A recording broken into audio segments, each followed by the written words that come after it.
Let's wrap up this morning with a panel discussion on navigating uncertainty while amplifying efficiency. This session will be moderated by Professor Willem Smit, and in case you missed the introduction earlier at his keynote session, he is an assistant professor of marketing at Asia School of Business and an international faculty fellow at MIT Sloan. Our first guest of the panel is YBhg Dato Sharifah Muhammad Ismail, who is currently the president of the Institute of Marketing Malaysia, where she is also the first woman president of the institute since its inception in 1979. In August 2016, she was awarded the 50 Asia's Women Leaders Excellence Awards 2016, organized by CMO Asia. Dato Sharifah is the first Malaysian from a non-profit organization to achieve such recognition for her outstanding achievements and professionalism in the areas of leadership development in Malaysia. Our second guest is the Content Solutions Manager in APAC and China of LinkedIn.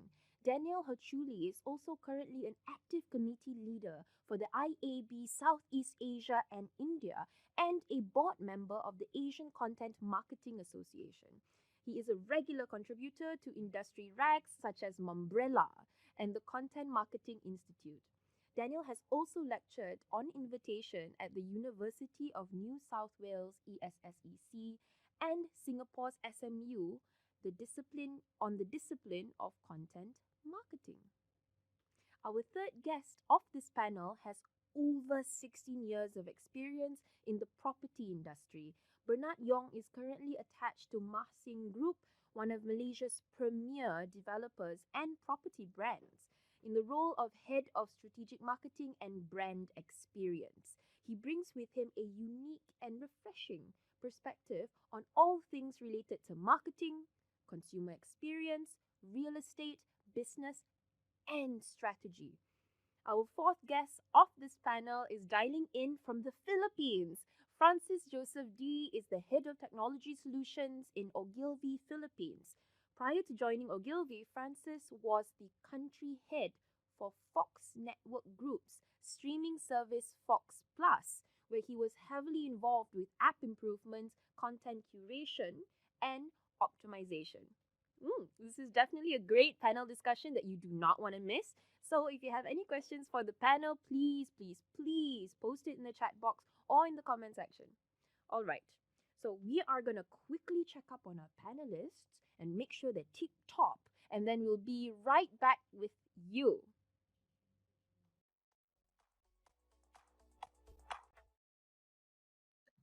Hello, everyone. Welcome to our panel discussion. It is an honor and a pleasure to have this amazing panel discuss navigating uncertainty while amplifying efficiency.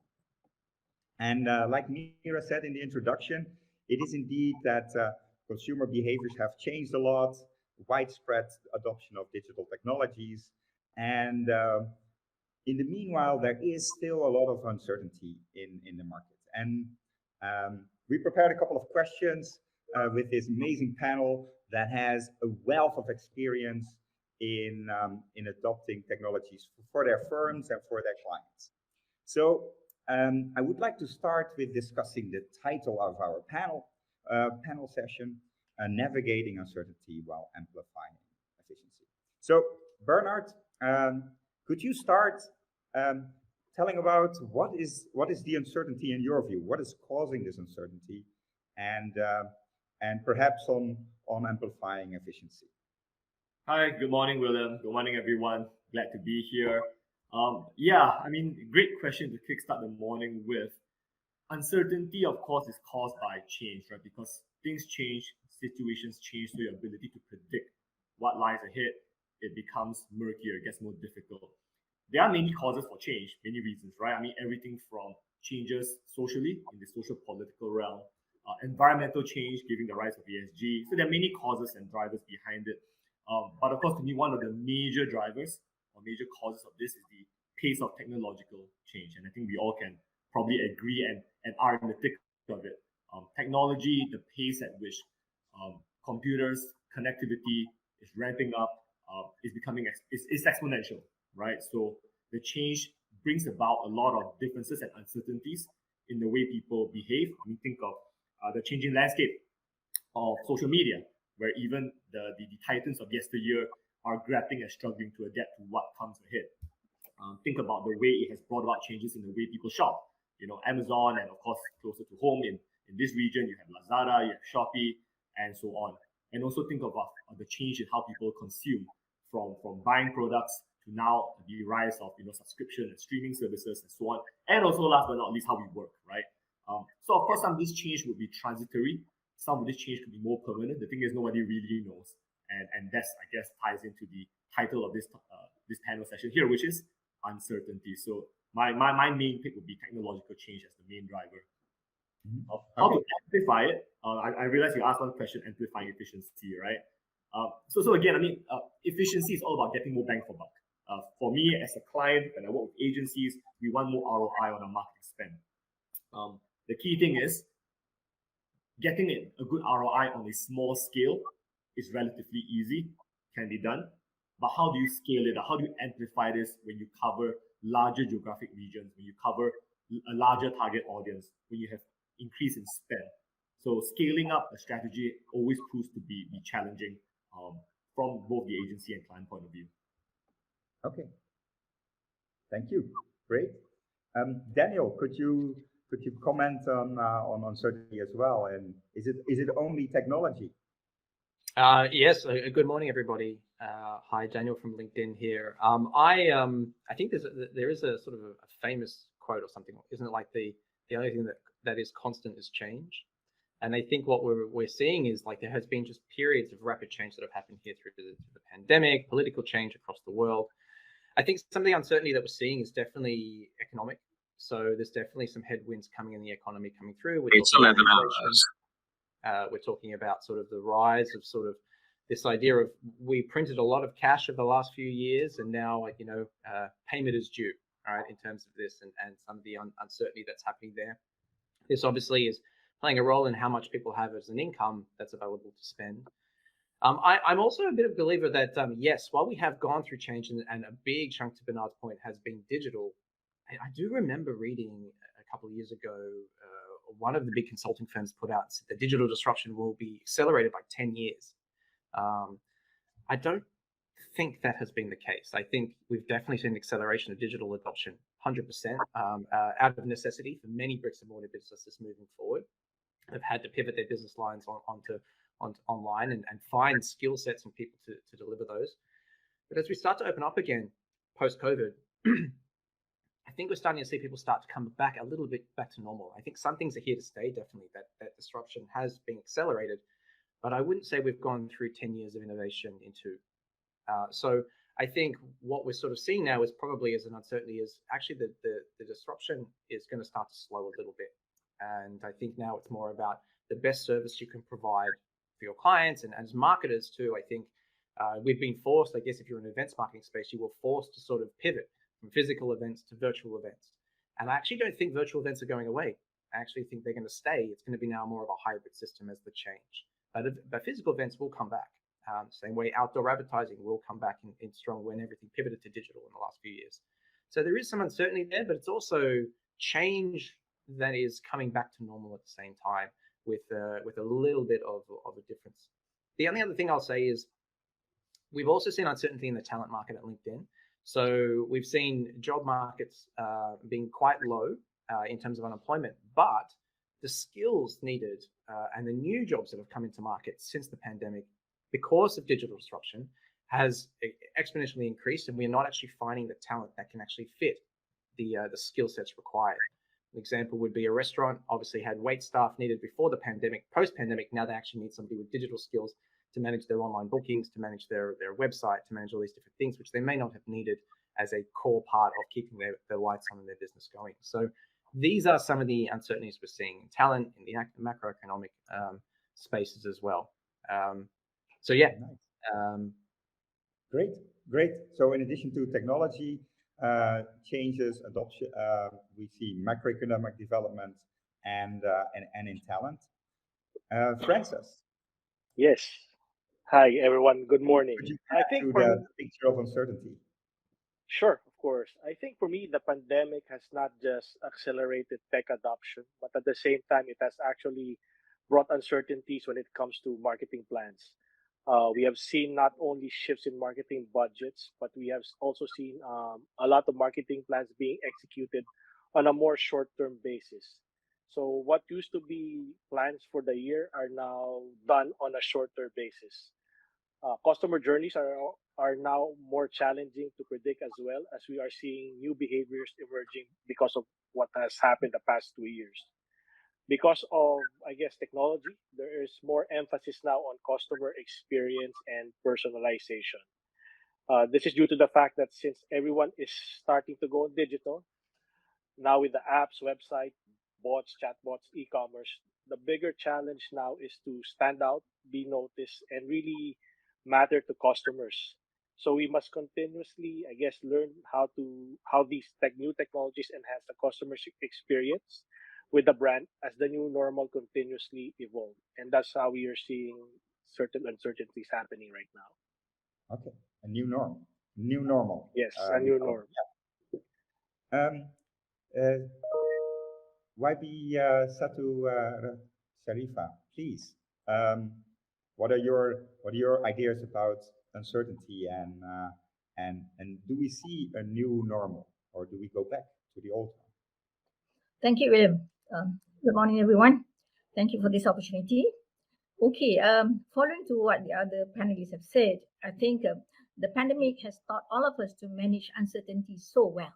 And I think we're all good at it today, managing various uncertainties in our life, in our work, with our customers. So today I'm going to share on the marketing perspective. So, yes, we are coming back to normal slowly but surely. And from marketing perspective, we need to be prepared, not only to anticipate, but to be ready, yeah, to understand the challenges of meeting current and future customer expectations, whether it's new normal or there's any normal you can say. So what are some of these challenges that marketers and business leaders need to be prepared? The current challenging business trends, the changes in business trends, competition, the future supply chain, which I think some of us are feeling it very badly. Developing strong brands, of course, keeping up with digital technologies and growth opportunities. And we know that marketing is moving at the speed of light. Customers are getting more demanding, more difficult, more complicated. And, we have to create great customer experience, irrespective. And we need to find out what our customers need, the pain points and the challenges. And we need to live up to this. We need to capture information about our customers and help create the experience that they want.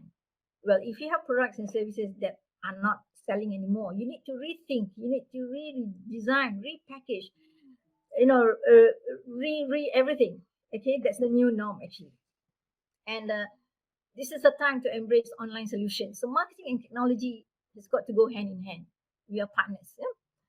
So we need to embrace online solutions. Those who have not done it must do it today. Do not wait. And we need to develop and maximize digital technology. Online presence is so important. And now we go for virtual experience.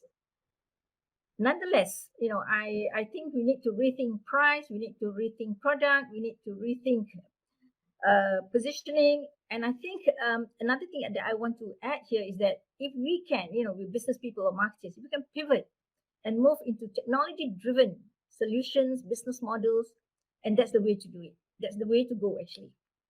And for today, actually, and also I wanted to discuss a little bit on the omni-channel challenges that we have.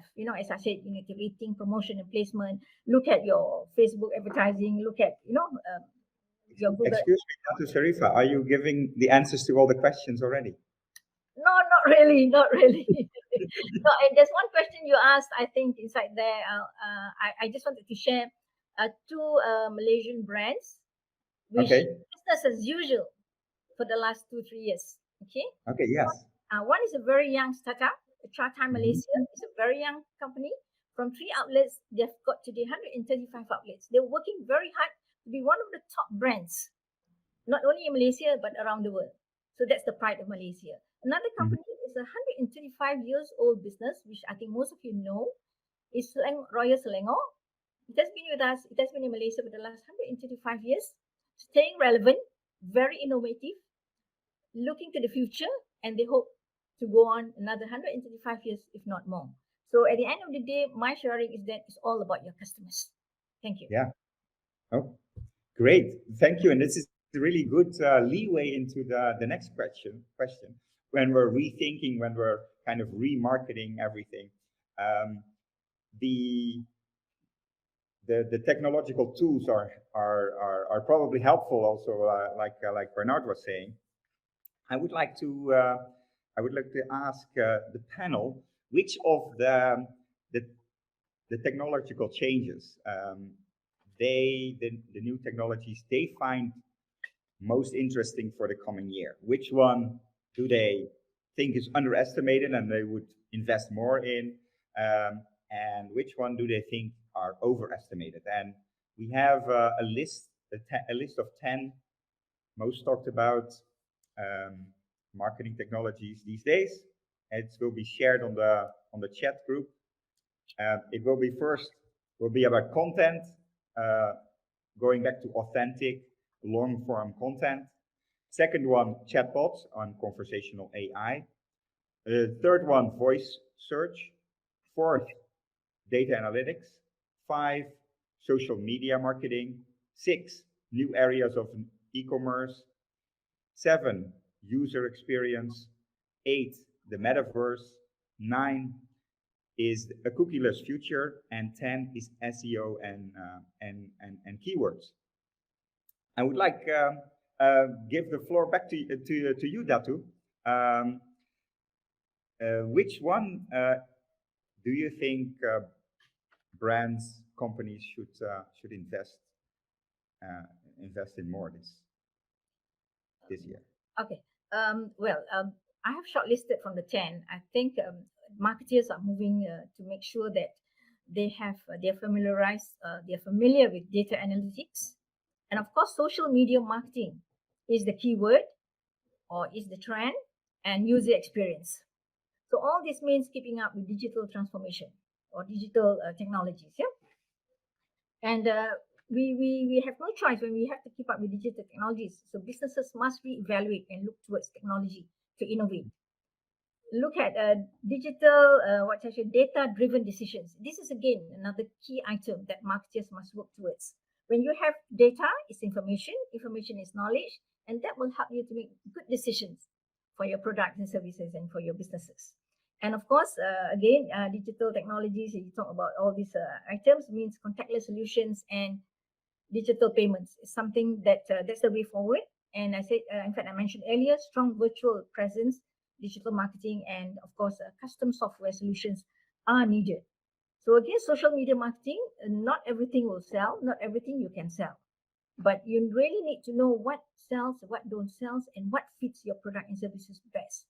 So as a business person, you must be smart to decide what works and what doesn't work, and which platform suits you and your product best.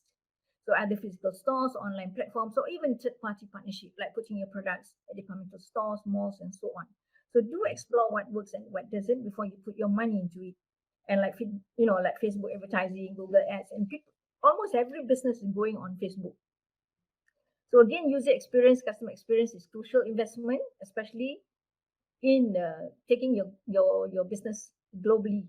Yeah, even opening more outlets and so on and so forth. So it's cheaper to retain your current customers than to work on new ones. So customer experience, user experience is key. Exactly. And with the application of all those new technologies that you're recommending, it's also important to coordinate all these touch points. The technological, the digital touch points and the soft touch points. So the only channel becomes then a big challenge. Bernard, could you build on that? What would be your favorite technologies to invest on? Well, most definitely I'll build on that. That was a good answer. And I always like to tell my team that we don't implement technology for technology's sake, right? Technology is meant to achieve an objective, to help us achieve an objective. And I like what Dato Sharifah mentioned about it's all about the customer. Because at marketing, besides the branding and marketing department, I also hit the customer experience department. And technology has allowed us to get a lot more data on what's happening on the ground with the user journey. So it's right, Dato Sharifah mentioned, it's all about the customer. Data in terms of how users are behaving, how our campaigns are faring, user satisfaction, what they want, what's their sentiment, and so on. Because all these data points, all these insights are key to actually developing a strategy. Right? Because a strategy should address key pain points in order to achieve an objective. If you don't have this granular insights, which comes from a proper tech stack, proper data, how are you going to develop that strategy? So having said that, from the list of 10, my top 3 would, number 1 be UX, the user experience. I like what Daniel mentioned as well, because there are things which change rapidly, but there are also some things which are universal, right? Some things which don't change. And I don't think there will ever come a time where the customer does not crave more efficiency, more convenience, more connection. So being able to deliver a top-notch user experience through technology, mind you, would definitely and always would be key. My second top 3, of course, would be data. So I think Daniel sharing, as you share later in some of his points, was quite insightful with regards to the cookieless future. Yes, I think certain spigots of data would be turned off as privacy concerns ramp up. But from a customer experience point of view, there's a lot more ways to generate first-party data that we may not have had before. So I guess as third-party data dries up, therein lies the opportunity to gather and make more use of first-party data. So data to me is still a big pillar of the strategy of marketing moving forward to deliver that world-class customer experience. And my third top pick would be long-form content. I think in this age of compressed attention spans, no thanks to platforms like TikTok and the like, I do see that people are beginning to crave more credibility, more authenticity in the content that they consume, right? With more awareness on what misinformation is. We do see, at least amongst the buyers of marketing, property buyers, people spending more effort to find out, the truth, or find out more, get more information to aid their purchases. So that's my top 3. Do you want me to share my bottom 3 with them? Do we have time for that, or we'll move on? Let's save that for later. Really good point. Yeah, people start to become more intelligent users of information. Yet they well, we hope. There are green shoots. There are green shoots there. So yeah. So Daniel, moving to you, what would be your top 3 pick? I'll start with my bottom 3, which is voice, metaverse, and chatbots. Okay. And I think Bernard, you might be in my camp on this one, but I also think Francis is going to push back on this, which is great. I feel like voice search, metaverse, and chatbots themselves, the technologies around these right now, for marketers anyway, is still in its fair infancy. And I think when it's done well, it can work great, and the experience can be amazing for the consumer, but it's rarely done well. So there's a lot of hype around here because these are sort of new technologies. And I guess if you can do it well as an early adopter, you will have a first to market advantage on them. But try and see above the hype a little bit and see whether or not this really sits with your business.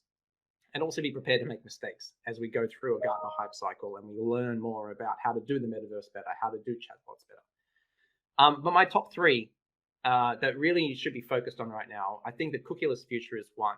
And the reason for this is because it's happening regardless, and it's happening in the next 18 months, right? It's already happened with Apple, but Google's now bringing this in 2023, and it's going to really change the game on how we use data and how we leverage data effectively, specifically on the third-party side. I think if you ignore this, you're going to struggle with your digital strategy. You're going to struggle with your audience analysis and understanding. You're going to struggle with your reporting around your campaigns. So you really need to be across what's happening there when cookies go away and how you can best leverage first-party data, as to what Bernard said. Secondly, e-commerce. I think this is hugely important because I think we've just come out of a pandemic where a lot of bricks and mortar businesses didn't actually have an e-commerce solution, and it became about survival for them. And I think they don't want to go back to a time when they don't have that. And so one area we have definitely seen acceleration in has been e-commerce. And I think that trend is going to continue. And the reason is because I think coming from a social media platform, we're now starting to understand that these are also potential marketplaces. And the idea of building a using e-commerce for both not just brands to win money, to earn an income, but also creators to earn an income with the rise of TikTok and Substack and all of these Twitches and Patreons. This is the new creator economy that's moving forward, and this is something that's going to be very, very important for marketers to be across. And then I think also on the back of that is digital has a new place in your understanding about marketing. You've got price, place, promotion, and product. And traditionally, we've always thought about digital as this medium for promotion, right? It's where we put our advertising. But actually, we've got to start thinking about it also as a place for place, right? It's about your physical availability. And where we used to have storefronts that you could walk into is where you could buy your products. New physical availability is really going to be on digital. And this is in your Google AdWords. This is on your website. This is e-commerce. This is your ability to buy products through Amazon and all these other areas. And so think about it, not just digital as and the technology around digital and e-commerce as for promotion only in your advertising, but also about place and about how you can get that physical availability and make your products accessible as possible to the consumer. And then the last one there is SEO and keywords for my trends. And SEO and keywords is really just because this is the staple for digital. Like if you are not invested in your SEO, it's going to be very, very hard for you to have a place on digital above your competitors and have a presence. So the idea here is really sort of focus on those: cookieless future, e-commerce, and SEO. Okay. Yeah. Thank you. Really good. And actually, I will side with Frances to create a little bit of balance among our five. The previous three actually suggesting a lot of makes a lot of sense to be customer driven. I'm not arguing with that, but is it also worthwhile to be customer driving and actually make a stance and be the leader in innovation?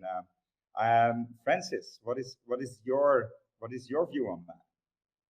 All right, I guess I'll answer the question from the lens of engagement, experience, and being able to stand out and sift through all the digital noise that's happening right now, right? Don't get me wrong, I believe that all tech is important and that the different tech has different functions when it comes to your ACPL funnel or your journey of the consumer. But if I were to choose, I think the metaverse has a big opportunity when it comes to standing out, engagement, in an avenue to collect, I guess, first-party data in relation to when we talk about the cookieless world. What's exciting and encouraging about the metaverse is that nothing about it is completely set in stone. It's still in its nascent stage. So the metaverse actually presents a major opportunity for brands, but only if they prioritize consumers and their experiences over everything else. While there are still so many questions about what the metaverse will ultimately turn into, right now it's technically just a place where brands can start engaging and interacting with consumers with an eye for the future. My next would be chatbots. I think chatbots have now gone a long way from what used to be like an AVR robot like feeling when you're interacting with them to now having artificial intelligence backing it up. To the point that you can even now have social commerce and have commerce within bot platforms. So for me, I say chatbot because of the fact that your customers could rarely get a chance to talk to you directly as a brand. So chatbots are able to provide your business with detailed, actionable records of your customers' greatest pain points, helping your company improve its product and services. Aside from that, the chance of selling is proportional to the data provided by the consumer, and chatbots can actually improve the rate of customer data. Bots are also, I believe, are optimal tools for organizations to learn customer expectations. Because of the data that are being provided by the chatbots customer interaction, customer-specific targets can now be planned. The organizations can be given feedback, and improvements can actually be planned by making some inferences from those data collected. And lastly, cookieless future, because it's just basically happening. Either you address it now or fall out later on, as like what Dato said earlier. Yeah, that actually leads us to our third question, because I think all of you have mentioned that this is it's inevitable, and we need to be prepared either to get data from somewhere else. It is also a question raised by Darin in the audience, so we'll immediately serve that question now. Francis, would you like to continue on the cookieless world? Sure. Do you see it as a threat? Do you see this as an opportunity? Will this harm the ROI? I think for me, the elimination of third-party cookies is actually a warning for brands. So personalized experience that fail to deliver value will eventually harm trust and erode those brand relationships. I think I've spoken I've spoken a lot about personalization, and personalization actually depends on your knowledge of your customers, and that means personal data. So until recently, marketers could acquire some sort of personal data without customers explicitly agreeing to it. Yeah, but that situation is changing. So we should also change our approach from data acquisition to actually value exchange. To future-proof your personalization strategy actually depends on making a fair offer to people that is clear about what you will collect and what value customers will get out of it. Okay. First-party data collected on your own touch points will actually become very critical to the brands. Own touch points are where you can actually present the terms of the data exchange and get consent from your customers. So basically, your own touch points are also where you can implement an identity management system just to make sure that the data you collect is attributed to the customer profile that you're actually managing. Yes. So with so many advances in tech, first-party data can also be more nuanced and relevant to your specific brand relationship and lead you to better insights moving forward. Okay, good. Thank you. And this is actually a good way to go to Daniel, because knowing him, he is concerned that by focusing only on the bottom of the funnel, you don't get the actual reach. Daniel. I think that's where the cookieless future is going to hurt the most. I think it's understanding the customer and trying to drive them down the purchase funnel and the visibility that we used to have, right, with some of this data. And I think we're going to have to start to get comfortable a little bit with more fuzziness around the personalized data that we used to have. You know, Safari and Firefox have, decided to block third-party cookies already from being tracked. Google has announced that they're going to do this and phase this out in Chrome by 2023. I think it's something that, Chrome is, I think, 60% market share in the browsing and the cooking display. So it's going to have a significant impact in terms of how we actually can do a lot of the current marketing tactics that we used to do in the past, especially around audience analysis and measurement. But ultimately, I think trust and privacy isn't a more important thing. And I actually think this is actually a good thing, and it will actually breed some innovation in this. And to sort of Darren's question, which was, how cookieless will the cookieless future really be? Is there no alternative methods? A lot of social media companies are really thinking about this. And I think that the quick answer is it's going to be around first-party identity resolution, right? It's going to really be about how much insight can you actually get from the first-party publishers that you work with. At LinkedIn, we're testing out a few things like group identity, which is going to be using our first-party information. A group identity really sort of just leverages our first-party data group of members as a cohort, like based together across some of their sort of more professional identity attributes, such as seniority that they're working in or their industry that they're working in. So more firmographic data rather than demographic data. And so this process will really sort of help marketers sort of understand those audiences across cohorts a little bit better, especially when you're using things like programmatic to sort of try and target large swathes of audiences. And it's going to be valuable to B2B marketers as well, because, you can look at this as trying to reach decision makers and working within the buying committee in the B2B space particularly. This is quite hard, I guess, in the B2C when you're really looking for the pointed person.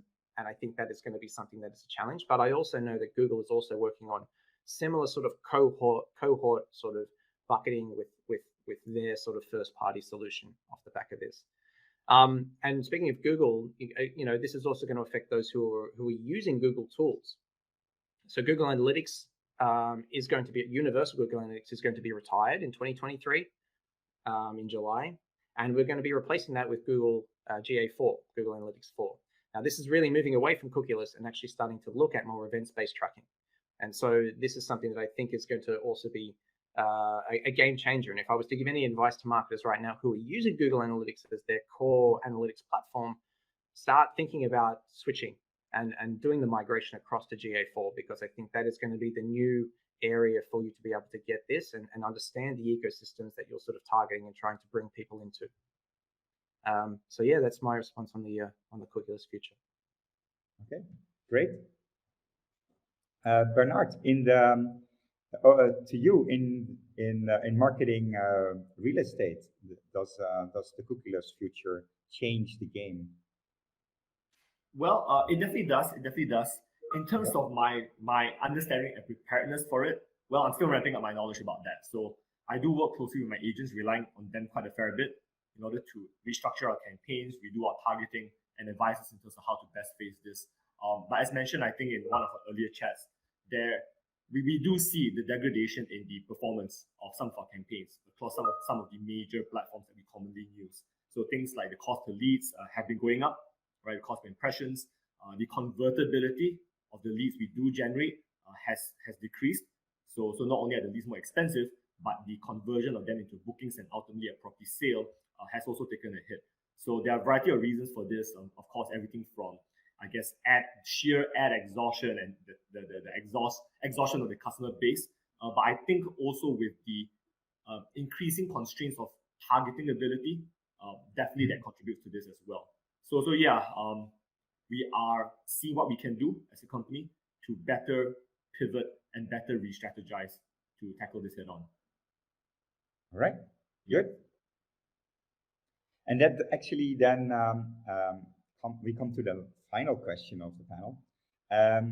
That is after you've given your analysis on uncertainty, on amplifying efficiency, and specifically on what are the potential that tech can give amidst this situation. What would be your 3 pieces of advice moving forward? And I'd like to start with Daniel, please. What is your 3 pieces of advice? I think the first one would be that investment in technology is super important, but not to neglect the investment of people. And the need here is that technology only works well when you have good people who can implement it, who can run it, who can strategize around it, and who can leverage it effectively. And so, especially when it comes to coming downturns and headwinds that we're sort of seeing across this, we're going to start seeing, layoffs and job cuts and things like that. And you want to keep your best people. We're in the middle right now of what we're calling the Great Resignation, and I think having a good company culture and investing in people to keep them motivated, compensated, and trained and happy is going to save you a lot of headache, because you can have all the best technology in the world, but if you've got no one to monitor it, implement it, create it, plug in the pipes, it's just going to sit there and be unused. And so invest in technology, certainly, but also make sure that you're investing in people as well. The second trend is on the topic of cookieless future. I think you really do need to think about your publishing partners and having conversations with your publishing partners and what solutions they're going to be providing you moving forward through your campaigns, and how you can actually help you measure this, whether that's through AI, whether that's through sort of what we talked about with cohort analysis. Like, there's definitely areas where a lot of these publishers are really working on solutions, and it might just be about you learning how to live in their separate ecosystems around the reporting to make sure that that first party data stays within their ecosystem in order to make it effective. But have that conversation. And then the last one, I think, is, and we haven't had this conversation yet in this chat, but I think one of the biggest disruptions to marketing in the last couple of years, especially in the B2B space, has really been a book, and it's been Byron Sharp's How Brands Grow. And this is really based on empirical evidence from him and the Ehrenberg Bass Institute, which is one of the largest marketing research firms in the world, really around setting out some certain marketing laws that, despite the vertical, despite the category you're in, despite B2B or B2C, these are laws that work in marketing that grow a brand. And one of these laws is things like double jeopardy, which some of you may have heard of before, but this is really about sort of saying, smaller brands have less market share because they actually have fewer buyers, which is the first jeopardy. And those buyers are also less loyal, which is the second jeopardy, which makes it quite hard if you're an SMB competing with enterprise brands in the end. And it actually in the end, it kind of says like big brands stay big for a reason, because they're more noticeable and people are more loyal to them. They lose less customers. So some of these things, when you know this, and it's been revolutionary in the B2B space of how to market, I think is really one of these things that I would encourage everybody to go out and read. Read Byron Sharp's book, How Brands Grow, because it also talks a lot about penetration and brand loyalty and whether or not these things are important for your business moving forward, and how you can actually steal market share or take market share off your competitors in a much more strategic way. And one of the big things they say there is, especially in B2B, we commoditize a lot of our products in our marketing. It's really based around product. And he's really encouraging the value of your marketing is in brand. It's really investing in brand and brand building and brand salience and coming top of mind and owning both mental availability as well as that physical availability and share of wallet at the bottom. So those are my three. Invest in people, talk to your publishing partners about the cookieless future, and then read the book, How Brands Grow. Okay, nice. Yes. And How Brands Grow is really good when you're a big brand. When you're small, you only need to fight the double jeopardy. We have in the panel an expert on SME marketing, Dato Sharifah. Sharifah, how can in these times, how can small and medium-sized enterprises gain more customers and keep them more loyal to fight the double jeopardy? Oh, thank you, Willem. Okay, for all marketers up there today, I think we must look at the environment. I would put it shortly or briefly. It's rude, R-U-D-E. It's rapidly changing. It's so uncertain. It's dynamic. It's engaging. If you talk about being very rapidly changing, everything is rapidly changing. Technology, even our lifestyle, style, shopping habits, uncertainties. Everything is so uncertain today. The economy, the market, even the weather is not certain. Yeah. So you talk about being dynamic. Everything is so dynamic. Changes every other day. Social media, well, technology is of course. Like the time spent on social media today is increasing, continuously increasing. So as marketers and business leaders, we need to be prepared with all these. And you talk about engagement. Every customer wants engagement. That's why the customer experience is so important. So we really need to re-strategize and look at our strategies, look at our creativity activities or programs, look at our innovation. How do we move forward, to face this uncertainty and this particular environment? And of course, the pandemic has taught us so many things. So we must rise again, look at new ways of doing business, adopt the omni-channel communication strategies, focus on digital connections. You just move everything online, overhaul your communication and your technology or your technical, your marketing strategies. Just overhaul your communication strategies. Have empathy towards your customers.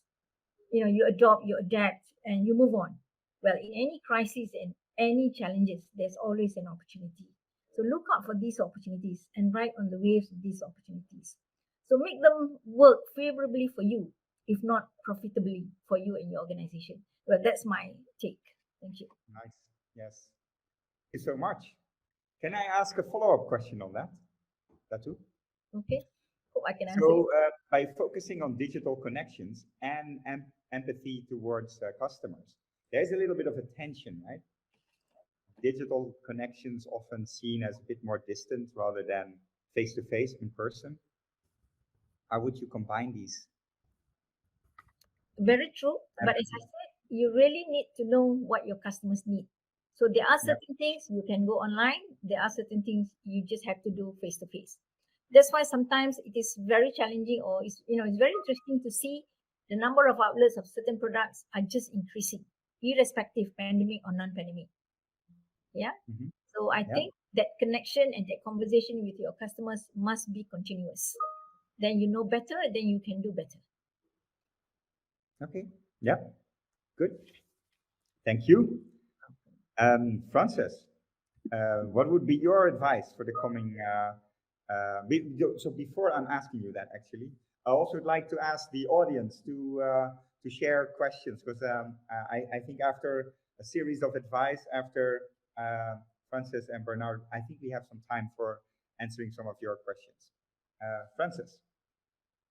Yes, I think the first piece of advice for me would be to be agile and innovate. I think one of the things that the pandemic has actually taught us is that we have to structure our organizations to be more fleet-footed and be able to adapt to changes quickly. Part of being agile is actually being is to constantly question what could be better in order for us to continually improve. That's one piece of advice. Number two is yes, data is important, data is there, but together with data, market sensing is also important. Mm-hmm. So brands should be able to seek to understand consumer sentiment and the emotions that drive consumer behavior and decisions. By understanding this, the social context, the underlying principles, values, and other external factors influencing the behavior, it can enable for a more powerful marketing strategy. And lastly, I think embrace technology. It's here to stay. Tech creates new opportunities to do a job that your consumers wants done. So the experience that you can create with tech is what may separate you from the rest, and what can make your brand more memorable in the future. Okay, good. I'd like to also ask a follow-up question to you, Frances. Sure. By advising being agile and innovate and be first movers, also what Dato Sharifah was mentioning of rising again and being innovative. How do you convince other people in your organization and you too in convincing your clients to do innovative projects? What are your tricks to do this? To I convince, to think persuade others to take those daring steps? I think for us, it's just really presenting the opportunity if you try something new.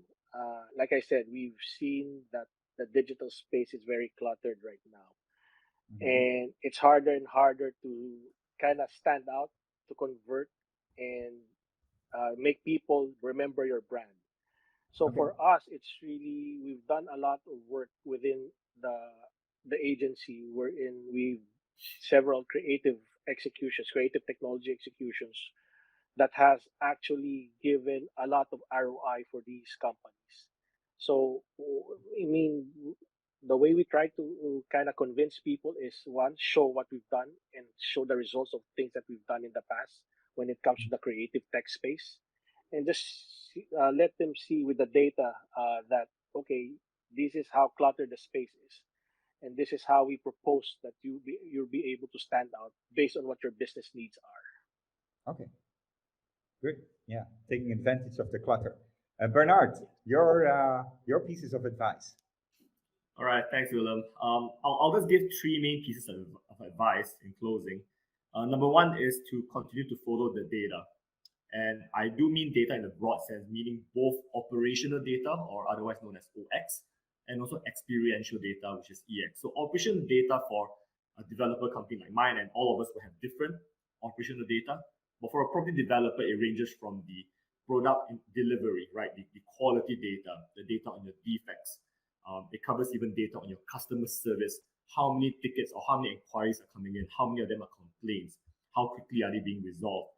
Even your sales and marketing data, your galleries, how many people walk in and what time of the day do they walk in, how long do they stay. So all this data is very, very important. Operational data. Experiential data, of course, is on customer satisfaction and experience. What feedback do they have to give? So only by looking at this holistically, visualizing it to your dashboards, to your reports, analyzing it and deriving insights from it, can the right strategies and the right actions be set, which will put you in a good position to face the uncertainties of tomorrow. So mobilize the company around it, this OX and EX.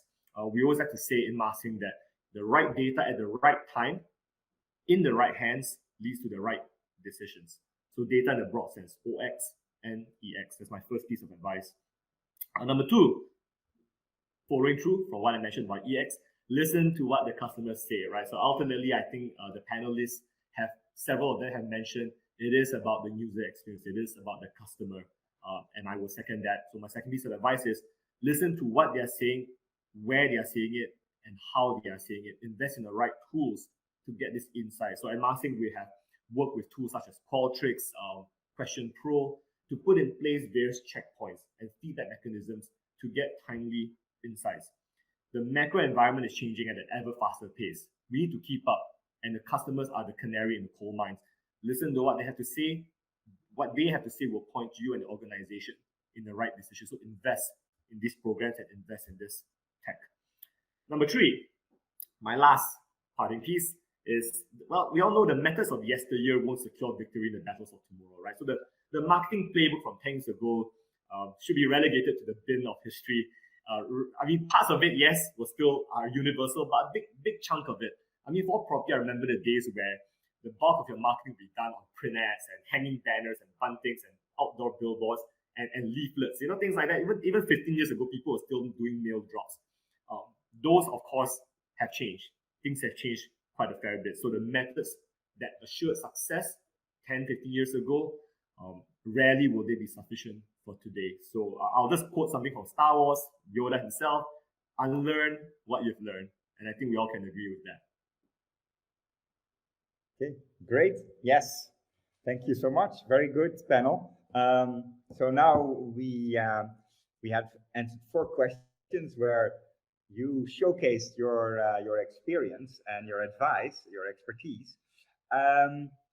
We're getting questions from the audience, and I'd like to move our attention to that. We have one specifically for Dato, and one that is for on SMEs, which is probably already answered by Dato, and the others can comment on this. The first question from Ethan for Dato is actually draws the attention to government agencies. We haven't talked about that yet. It's quite a good suggestion. The question, Dato, is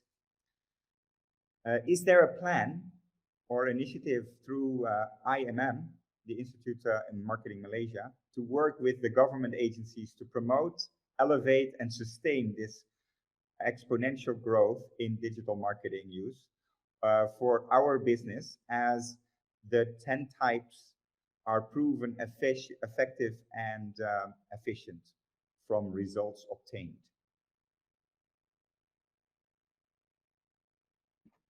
Okay, William, I will try and answer this. Yes, in fact, okay, there's no current plan, there's no concrete plans or structured plans at this point in time with the government agency. But however, we do give some feedback, and I think the government agencies have got various plans for digitalization projects or digitalization efforts by most SMEs. Like I know SME Corp Malaysia has that, MDAC Malaysia has some grants given to small businesses for digitalization, and various other government agencies. So grants, right? As business owners, do look out for this. So Yeah. we, as a non-profit organization, we do give feedback and we do help in the training aspect of it. The training aspect of it. The training aspect. Okay. Mm-hmm. I hope that. Yes. Yeah. With SME Corp and MDEC, there are ways to get grants for digitalization. Yeah, there's lots of it actually. Yeah. Maybe somebody else from the panel that want to comment? No? Okay. Then I'd like to ask for advice for SMEs, already introduced by Daniel. So there's the double jeopardy. How can the SMEs fight double jeopardy with digital technologies? Is it the same formula as for the big brands? Yeah, it is largely the same formula. And I think, if I was to think about how some of the other research firms like the B2B Institute is talking about some of these things, essentially your goal with your marketing is to generate awareness and attention at the top end of the funnel as far as possible, with as many buyers as possible. And so penetration there is super important. And I think what it is one of the advantages of having a famous brand, right? So if you're a big enterprise brand like a Google or a Microsoft or an IBM or an Amazon, like you're famous. So the reach actually comes to you. It's actually like quite easy for you to get the reach across as many customers as possible. And what we actually know is that for an SMB, the idea is for you to actually look at that whale and then try and, I guess, match them in terms of the reach, share of voice. So the precursor to owning more share of market is actually share of voice. And so what share of voice means is basically you're reaching as many people as possible. So you're not doing hyper targeting. You're not dialing into deep personalization. You can still personalize a little bit, but the idea here is you have to reach as many buyers as possible with the most relevant message. That's how big brands are doing it, and that's how they stay big. And so taking that same tactic and applying it to SMBs can absolutely be a case there, because once you start seeing that you're generating more share of voice at the top end of the funnel, what we tend to see is if you can increase your share of voice in market to your total addressable market, your total TAM, by about 10%, probably equates to you growing by about 1% or so in your share of market. Now, 1% can be massive in a big industry like cloud or cybersecurity or something like that, if you take 1% extra share of market in the next 6 months, the next year. So SMBs can grow their brands despite Double Jeopardy. But as you can tell, like with Double Jeopardy, is the big brands, it's easier for them to stay big because of how famous they are and everybody knows them. So when you think about which cloud solution should I go for, the top three obviously will come to mind will be something like AWS, Azure, and I don't know, Google's cloud solution, right? But Oracle and any SMBs like Mixpanel or something like that is trying to grow those brands, that place there is really has to get into that top three consideration set, because you're not being recalled fast enough. And so the faster you get to be recalled, the more share of voice you own, the easier you come to mind to more customers, the more likely you're going to generate more sales down the line. So investing in brand building and pushing that out is absolutely something that, again, How Brands Grow really sort of tries to show you how to do effectively. Okay, yes. And buying brand names on Google on paid search? The tough thing about this is the uncertainty question there. How do you navigate through uncertainty? Because uncertainty, the first thing that gets taken away is the budget for a cost center like marketing, right? Yeah. And of course, when you're investing in brand building, it's hard for you to attributionally see instant results, demand. Yeah. And so I think what we tend to see is two things in uncertainty is brands either reduce their spending or they stop their spending completely and go dark. The problem with stopping your spending is your brand equity is like a falling plane, right? And the fuel that keeps it there is your advertising. As soon as you stop your advertising, you're not going to plummet in terms of your market share, in terms of your brand equity, but it will slowly decline. It will glide down like a plane out of fuel. And then once you start putting that advertising back in, you are only going to be equaling the trajectory straight. You're not going to be growing. And so actually, in order to claw back that market share that you lost, you will likely have to increase your spend after it. So the best tactic during uncertainty actually is to not stop your advertising, is to continue your marketing effectively and to keep going, because a lot of your competitors will stop. There's an opportunity for you then to take that market share off them. Yeah, share of voice will increase then thanks to their stop of spending. Yeah, nice. Okay, Bernard. I will come at this question from a people angle. Right, so I know my previous answers didn't touch so much on talent, although we all agree that talent is a hugely important component to any organization success. I think it was Francis who mentioned about agility, right? So I would say, look, we can't predict the future. There's this famous saying by Niels Bohr that predicting is very difficult, especially if it's about the future. Great quote. So we can't predict the future. What we can do is prepare ourselves to be adaptable and flexible and agile. I think for SMEs, getting the right talent in place and making sure that they are empowered at their levels to solve problems on a daily basis is absolutely key. Because if we rely only on top down, if we rely only the man or woman in the CEO's chair to drive that, that is too slow an approach. And we know that with seniority sometimes comes calcified learnings, for example, right? So again, unlearn what you've learned. So get the right people, get the right talent, and make sure they're empowered to solve problems in their day-to-day. I think that's the best way an organization can make sure it's constantly on its toes and be ready to face whatever challenges come his way. Yeah. Yeah, those resources are very valuable in uncertainty, right? So they can help you control your destiny. Yeah. That's right. Good. Great answer. Francis. Yeah, I mean, just to add on to what Bernard said, I think with regards to people, I think what I usually look for in people is those who are visionaries. I mean, those who always questions the status quo, because from these visionaries you will find more creative solutions, more answers to questions that you probably previously didn't even think of. So I think being a visionary having somebody who's visionary in a SMB is very important. Someone who's always challenging the status quo and trying to find a better solution to whatever existing um, product or problem that you have. Nice. Okay. Great. I think I would like to thank the whole panel for sharing their expertise on the questions on navigating uncertainty, amplifying the efficiency, the role of and the function of new technologies, and what is your pieces of advice for the future. Actually, it related a lot to what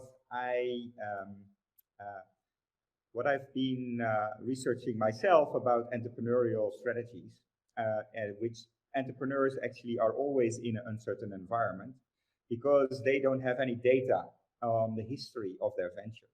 They have a novel idea, and as soon as they start creating, they actually start changing the environment, right? It's very endogenous to the environment. They don't see the environment as something that is given, but something that they can create it. And using their resources, who they are, what they are, and who they know, actually helps them to control the environment. So I think the uncertainty that a lot of organizations face remind them actually of those infant stages of the business, of how it all started, because we're kind of so much spoiled by so much historical data that we kind of lose sight of that other arsenal that we have, the resources to stay agile and to adapt to changes. Yeah. Thank you so much, Dato Sharifah. Thank you. Francis, Daniel, Bernard, thank you so much for your advice.